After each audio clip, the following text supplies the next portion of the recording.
আর এবার এই মুহূর্তে নজর রাখতে হচ্ছে আসানসোলের দিকে। আসানসোলের কুলটি থানা অন্তর্গত কয়লা খাদান কাটতে গিয়ে এবার দুর্ঘটনা। সূত্রের খবর, কাজ চলাকালীন আচমকাই মাটি ধসে পড়ে কয়েকজন শ্রমিক চাপা পড়েছেন। অত্যন্ত একটি দুঃখজনক খবর, বেদনাদায়ক খবরের দিকে আমরা নজর রাখছি।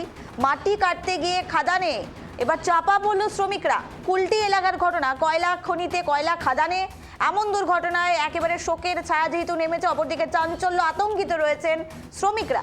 হাসপাতালে পাঠানো হয়েছে 2 শ্রমিককে, গুরুতর আহত অবস্থায় উদ্ধার করা হয়েছে 2 শ্রমিককে। এই মুহূর্তে আরো বিস্তারিত জানবো, টেলিফোন লাইনে রয়েছে প্রতিনিধি শ্যাম। শ্যাম, এই আসানসোলের ঘটনা আমরা এর আগেও দেখেছি, কয়লা খনিতে একের পর এক ঘটনা, ফের একবার চাপা পড়ল শ্রমিকরা। এই মুহূর্তে ঠিক কি পরিস্থিতি? গ্রামের পাশেই রয়েছে একটি বিসিসিএল এর কয়লা খনি, ওপেন কাস্ট মাইন, যেটা বলা যায় ওপেন মানে খোলামুখ খনি।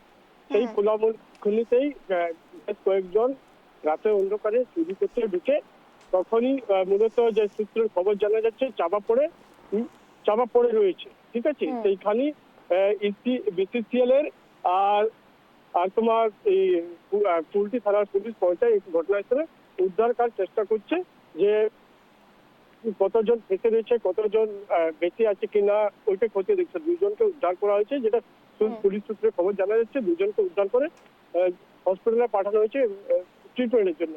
কিন্তু এখনো সেই তল্লাশি চালাচ্ছে যে এখানে কেউ মৃত্যু রয়েছে কিনা, কিভাবে দেবে পড়েছে, এই যে কয়লা খনিতে কিভাবে চুরি করে, মানে রেট হোল্ড করে পরে যখন সেই চাল থাকে সেইটাই চারটায় পড়ে যায়, তখনই ওই ধস হয়।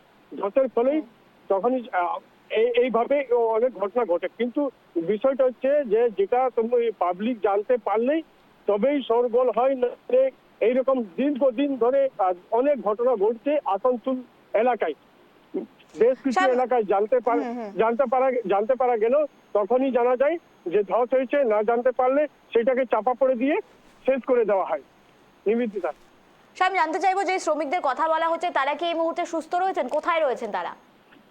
এখন কোথায় কোন হসপিটাল রয়েছে এখনো পর্যন্ত কেউ জানতে পারা যাচ্ছে না। পুলিশ সূত্রেও জানা যাচ্ছে না কোথায় এরা ভর্তি রয়েছে বা কোথায় কিভাবে রয়েছে।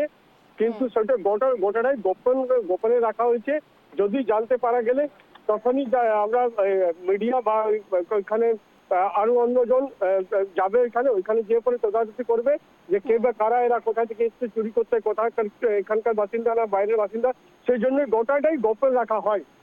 নিবেদিতা, সাহেব, আরেকটি জিনিস জানার চেষ্টা করবো, মাটিতে চাপা পড়েছে শ্রমিকরা, 2 জন শ্রমিক চাপা পড়লো। তুমি যেমনটা বলছো রাতের অন্ধকারকে কাজে লাগিয়ে তারা সেখানে গুপ্তভাবে কয়লা খনিতে তারা গিয়েছিল। এই রাতের অন্ধকারকে কাজে লাগানো কেন হচ্ছে? মানে অবৈধ কাজের জন্য কি তারা যুক্ত রয়েছেন? প্রশাসন কি কোনো রকম পদক্ষেপ নিচ্ছে না?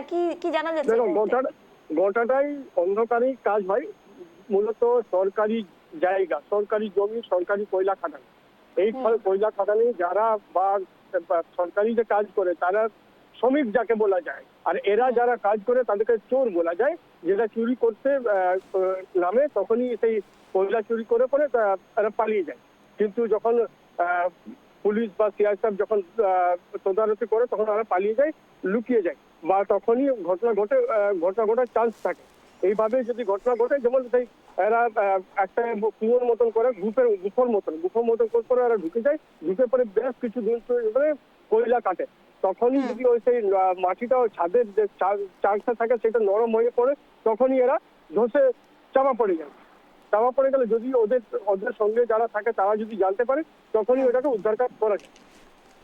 সাহেব, আরেকটি বিষয় জানতে চাইবো, তুমি যেমনটা বলছো রাতের অন্ধকারে কাজে লাগানো হয়, চুরি করার অভিযোগ উঠে আসছে, সেক্ষেত্রে প্রশাসনিকভাবে কি সেখানে কোনো রকম নিরাপত্তা থাকে না? যে রাতের অন্ধকারকে কাজে লাগিয়ে তুমি যেমনটা বলছো দুষ্কৃতীরা সেখানে গিয়ে চুরি করছে, এবং প্রশাসনের পক্ষ থেকে নিরাপত্তা কেন সেখানে তাহলে আঁটোসাঁটো করা হচ্ছে না?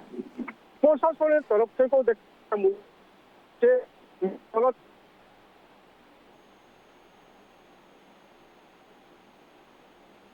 বেশ, ধন্যবাদ শ্যাম আমাদের সঙ্গে থাকার জন্য।